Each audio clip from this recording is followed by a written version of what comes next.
Nous habitions Armentières et Armentières, c'est la toile. Ah, toutes les usines étaient réunies à un endroit.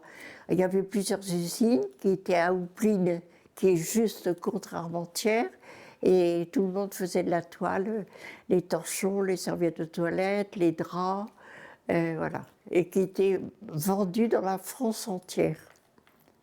Papa avait son rôle de chef d'entreprise. Maman s'occupait beaucoup des enfants. Oui, il y avait 8 enfants. J'ai 5 frères et 2 sœurs. Alors, il y avait les grands. Donc, une sœur aînée, des jumeaux, et puis un quatrième, le quatrième qui arrivait après. Ça, c'était les grands. Et après ça, on était les petits. Mais enfin, il y avait quand même une séparation, les grands et les petits. Et on avait un ménage. C'est-à-dire qu'il y avait, ma grand-mère avait un ménage pour entretenir la maison et puis le rendre service. Et quand ma grand-mère est morte, mes parents ont repris le ménage. Et ils faisaient un peu la même chose. Puis il y avait le jardin aussi. Donc dans le ménage, l'homme faisait vraiment les travaux plus difficiles. Quand il y avait le grand, alors c'est ça aussi qu'il y avait, qu'il n'y a plus maintenant, le grand nettoyage de la maison.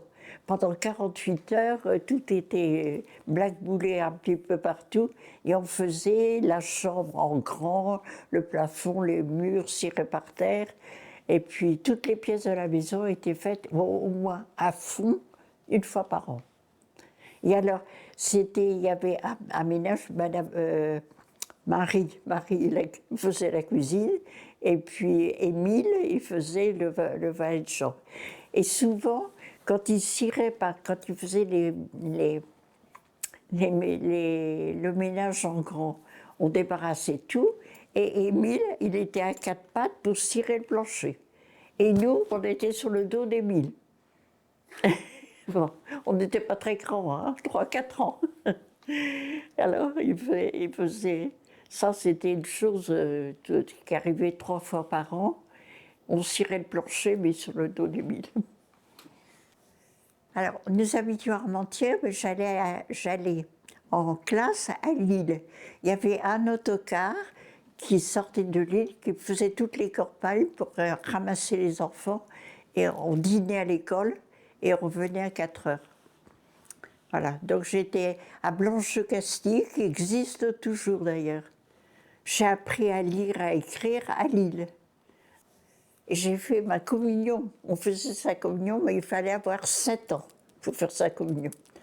Et alors, il fallait avoir 7 ans dans l'année, mais j'étais du mois de janvier.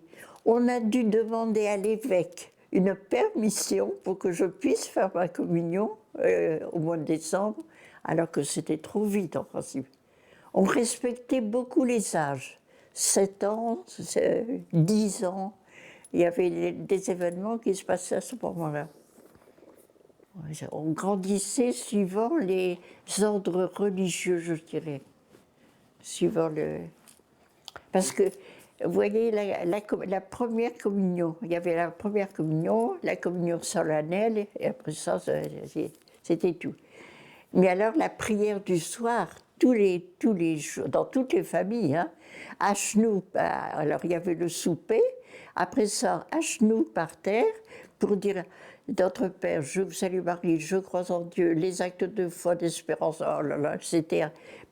Alors, les enfants étaient à genoux par terre, et les parents restaient debout. Voilà. Comme j'avais eu tous les prix, j'ai pas fait de 9e, de 10e, je suis passée en 8e. Alors, catastrophe, parce que j'arrivais pas à suivre. Il manquait rien à faire, les classes sont prévues au fur et à mesure, et de sauter une classe, ça démolit tout. J'étais plus dans les premières. Je faisais 10e, j'étais 10e ou 15e, enfin j'étais dans la moyenne, la moyenne de la classe. Mais j'ai jamais réussi à revenir en tête, en tout cas. Alors à ce moment-là, tous les garçons ils passaient au baccalauréat et les filles c'était celles qui étaient très bonnes, qui étaient vraiment en tête de classe et tout ça. Donc j'ai pas passé. Et puis arrivé au baccalauréat, il y a eu la guerre. Donc changer d'école, changer de tout, puis c'était la pagaille. Hein. Surtout au mois de mai, c'était quand même la pagaille. Donc j'ai pas été plus loin. La guerre était déjà engagée depuis plusieurs mois et tout s'est précipité en 8 jours de temps. Tout ça s'est précipité. Parce que les Allemands, quand ils sont arrivés, ils ont été très vite. Ils sont arrivés très vite. Mon père est resté à cause de l'usine. Il avait une usine qui faisait de la toile. Il est resté et nous on est partis. On est partis vers la Bretagne. Toute la famille, mes frères et sœurs, là, maman, une tante qui était une sœur de maman qui était toute seule parce que son mari avait été, elle avait un mari et elle avait un fils. L'un et l'autre ont été mobilisés. Donc elle était toute seule, elle était complètement, elle habitait Lille. Et donc, et alors, un petit détail, elle avait, à ce moment-là, on était très catholiques, hein, on allait à la messe, on avait aux cérémonies, tout ça. Et cette tante était spécialement pieuse. Et alors, elle avait un grand Christ comme ça, mais vraiment grand, ça débordait. Hein. Toute la route, parce qu'on est parti à 5 h du matin, et on est arrivé à 5 h l'autre matin. Parce qu'il y avait beaucoup de monde sur les routes. Hein. Elle a gardé son Christ sur les genoux. Oh, elle aurait pu le mettre par terre, elle aurait pu le mettre à côté, elle aurait pu demander à quelqu'un de le prendre quand même Donc, c'était son bien le plus précieux. Voilà. Voilà. Et vous voyez, il y a un tas de petits détails comme ça. Mais il faut comprendre que c'était quand même quelque chose d'important. Dans une des voitures, on était 2 voitures encore. Et donc j'avais mes frères qui avaient leur permis et on se reléguait. Mais alors, encore un petit détail, j'ai un de mes frères qui a une guêpe. Et il avait sa veste, enfin son pantalon et veste, et il est rentré dans la veste, il a été à la piquée là. Et ça a gonflé, ça a gonflé. On a dû sauter, pendant l'évacuation, on a dû s'arrêter à l'hôpital. On lui a fait une piqûre en disant c'est urgent, on ne sait pas ce que ça va tourner. Enfin, vous voyez, un tas de petits détails de la vie, mais qui sont très importants. Mes parents aimaient beaucoup d'aller à Paris. Donc, je ne vais pas dire une fois tous les 6 semaines, ils allaient passer un week-end à Paris. Et maman adorait aller au printemps, aux 3 quartiers, enfin dans les grands magasins. Et elle m'avait rapporté une superbe chemise de nuit. Et elle m'avait bien dit la veille du grand départ, n'oublie pas ta chemise de nuit. Et bien j'ai oublié. Je ne l'ai pas retrouvée. Alors, les armoires étaient quand même fermées à clé, mais ils ont tout déclenché. Quand on est rentré, la maison avait beaucoup souffert. Parce qu'au fond, les Allemands sont arrivés, puis ils ont occupé toutes les maisons vides, puisqu'on était tous partis en évacuation. Alors, il y a des maisons qui ont beaucoup souffert de ça. Parce que quand on arrivait dans les campagnes, les gens étaient partis avec le chariot, les chevaux et tout ça. Donc on n'avançait pas, il y avait des queues. Et vous voyez, j'ai un beau-frère. Alors, les avions, les avionités, ils voyaient les rassemblements et ils bombardaient. Et malheureusement, j'ai un beau-frère. Ils n'étaient que 5 enfants. Alors, ils ont été dans le fossé. Ils sont sortis du fossé, sauf une. Alors vous voyez l'évacuation, le monde qu'il y avait sur les routes, on ne pouvait pas rouler, tout ça. Ils ont dû ramasser leur enfant et au premier village voulu, ils l'ont déposé au cimetière. Pour eux, c'était terrible. Et puis il n'était pas tout seul, il y en avait d'autres qui avaient été tués.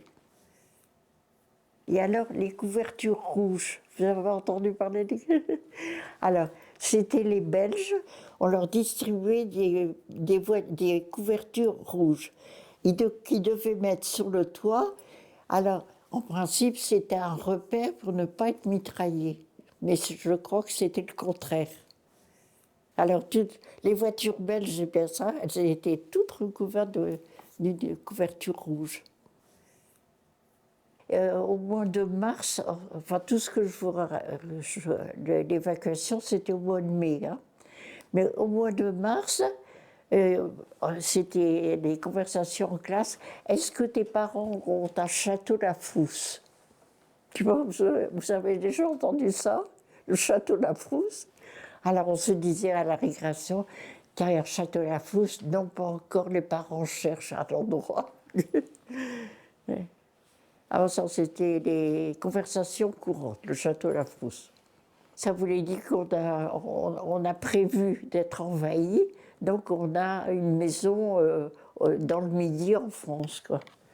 Alors, il faut remonter à la guerre de 14. Ma grand-mère, la mère de mon père, la grand-mère,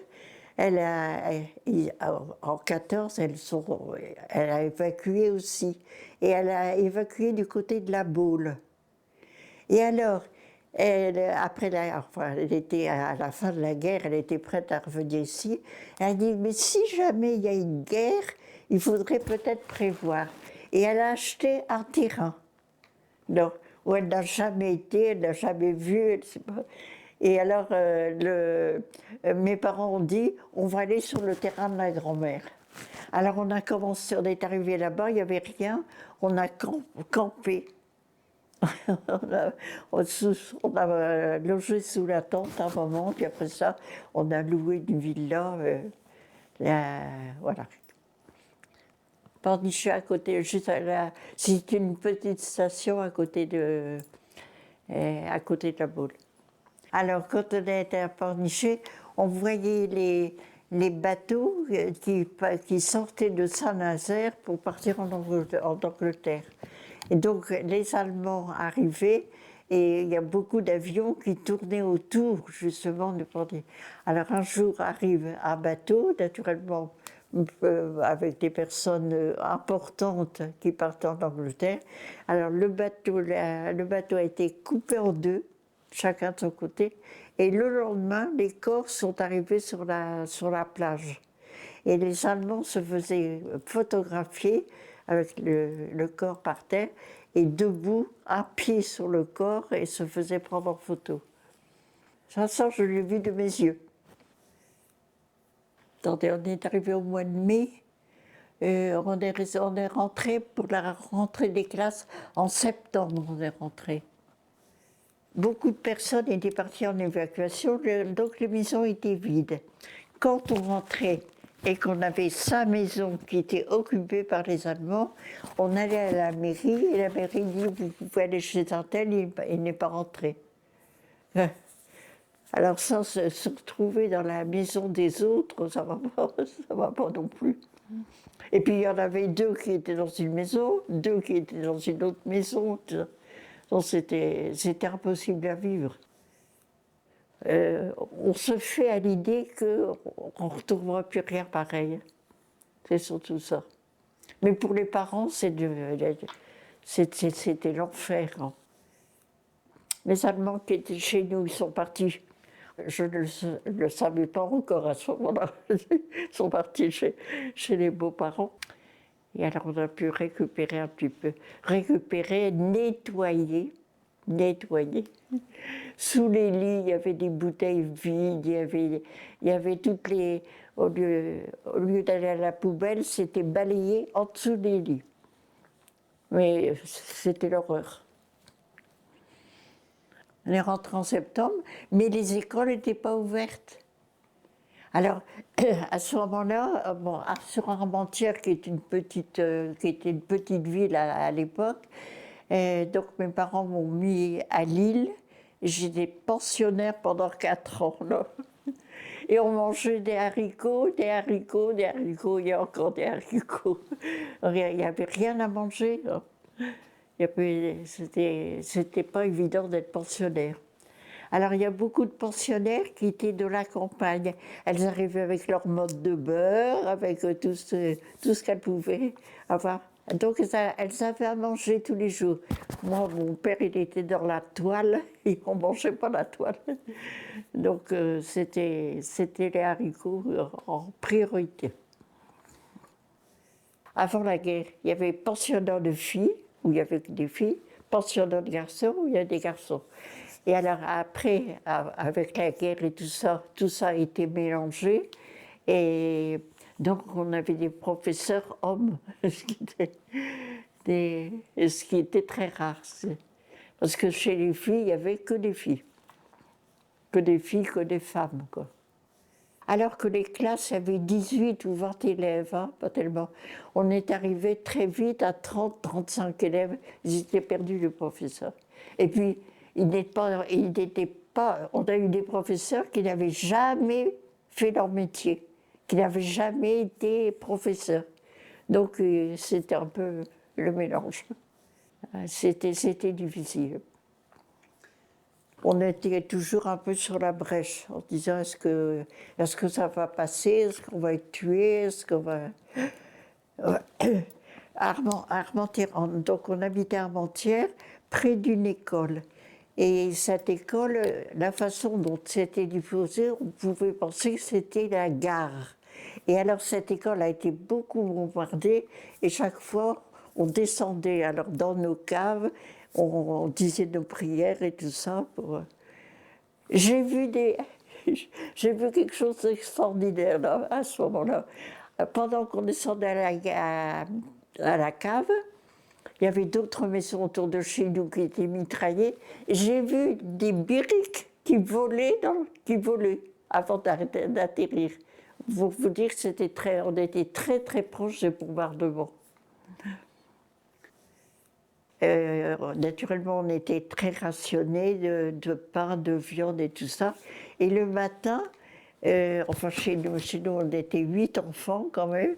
Là, il y a une personne qui s'occupait du déjeuner et chacun avait sa petite ration.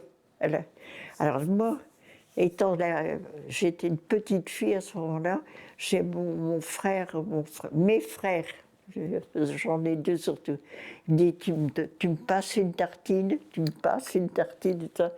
Et alors un jour, mes parents se sont aperçus de ça, ils ont dit mais c'est très mal ce que tu fais, tu ne dois pas céder à tes frères, chacun a sa ration, chacun doit la manger.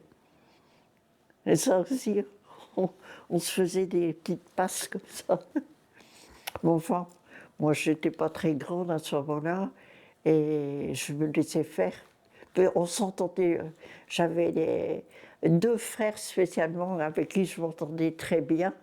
Alors, c'était peut-être intéressé par les tartines, je ne sais pas. Mais enfin, c'est tous des petits détails comme ça. Alors on descendait dans les caves, alors là il y avait la cuisinière, une cuisinière qui avait été chez ma grand-mère, qui est arrivée chez mes parents après. Et, donc on était tous ensemble dans une pièce à la cave, et un petit peu les uns contre les autres. Mais à ce moment-là, on faisait bloc ensemble. Alors on disait l'acte de contrition. Vous connaissez ça, l'acte de contrition? Bon Dieu, j'ai un extrême regret de vous avoir offensé. Enfin, je ne sais plus la suite. Mais alors cette assemblée de 8 ou de 6 ou 8 personnes qui disaient l'acte de contrition, prêts à mourir tout de suite avec les bombes qui tombaient. Hein. Enfin bon, ça s'est bien passé, personne n'est décédé. Mais alors, ce qui a été pénible, c'est les femmes tondues. Après la guerre, toutes celles qui avaient collaboré ou qui avaient parlé en allemand ou qui avaient fait une chose, et elles ont été arrêtées. Et alors on les a promenées, on les a mis dans un chariot, une charrette à bestiaux, et on leur a tondu les cheveux.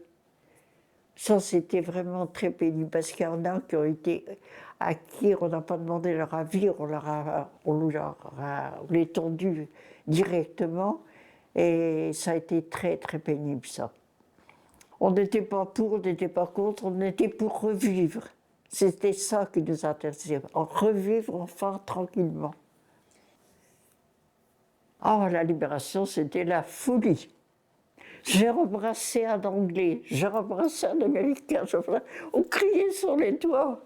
Ils sont arrivés, on est venu, on s'est embrassé. C'était une journée vraiment impossible à reproduire. C'était la folie.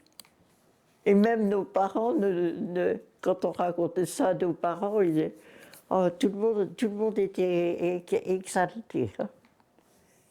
Après ça, mes parents ont fait quand même une folie. J'ai passé une année dans une école à Paris. Alors ça a été la liberté. La liberté que je ne connaissais pas, en fait. Et j'ai passé un an à Paris en études, mais c'était une très très bonne chose. Vous voyez, enfin, on travaillait normalement, on avait des cours normaux, comme tout le monde, et le samedi, c'était visite de Paris. Et on avait une personne extraordinaire. Alors, on a fait, dans les plus petites églises, comme les grandes églises, c'était pareil, elle était passionnée de son travail et nous aussi. Ma maman s'est fait plaisir. C'est une chose qu'elle aurait beaucoup voulu avoir, mais enfin c'était peut-être trop vite. Et elle s'est fait plaisir en m'envoyant à Paris, en disant c'est une chose qui reste dans la vie et puis on apprend beaucoup de choses. Comme j'étais la 7e, hein, donc on s'occupait des grands. Moi j'ai toujours été la petite. Elle me dit, tu n'as pas vu grand-chose, tu vas aller passer une année à Paris, ça ne te fera que du bien. Voilà. Et en fait, alors à Paris, dans cette école, il y avait des gens de partout en France. On était plutôt une vingtaine de pensionnaires et on venait de Marseille, on était, il y a Marseille, Avignon, toutes les grandes villes. Et alors là, ça a élargi mon esprit, là. Ah, parce qu'il y avait beaucoup d'églises, beaucoup de monuments, beaucoup de choses. Et tous les samedis, c'était visite de Paris. Décontractés, ils étaient heureux, c'était pas pensable. On avait tellement souffert, il y avait vraiment des gens qui ont beaucoup souffert, et ils étaient libérés. C'était un autre monde, presque. Les défilés, et beaucoup de personnes qui se promenaient avec une chaise pour pouvoir monter sur la chaise et mieux voir le défilé. Comme le défilé du 14 juillet, un peu. C'était un peu ça. Et puis alors, naturellement, De Gaulle qui est défilé dans une vieille voiture qui avait fait la guerre aussi, qui était toute trouée. La voiture était toute trouée de partout. Et alors, il y avait De Gaulle et puis il y avait encore d'autres, 2, 3 personnalités qui étaient ovationnées pendant les Champs-Élysées. Tout au moins.